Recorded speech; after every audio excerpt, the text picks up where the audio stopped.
ينفع يدخل عند الرجاله. شيماء جابت ولادها عشان يودعوا أبوهم لمثواه الأخير ويلقوا عليه النظرة الأخيرة، وأمه وأخواته وأبوه واقفين مش قادرين يصدقوا إن ده محمد اللي كنا من أيام متجمعين وبنضحك ونهزر عشان إن احنا نقضي وقت حلو مع بعض قبل دخول المدارس.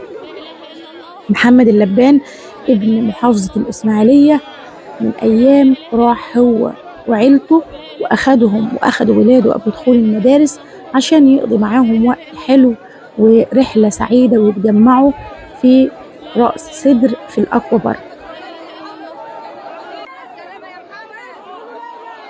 للأسف منسوب المياه ما كانش مناسب وكان أقل من المعتاد، كمان إن ما كانش فيه عناصر أمان هناك ولا إسعافات أولية. محمد لما نزل حصل له إصابات كبيرة جدا وفي الرأس وفي الجسم وتم نقله للمستشفى. بعد وجوده أيام في المستشفى لفظ أنفاسه الأخيرة وتوفى اليوم، والنهاردة الإسماعيلية كلها بتودعه والأم والزوجة والأخت والأولاد بيودعوه.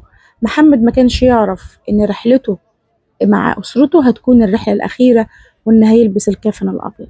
ربنا يرحمه ويغفر له ويصبره.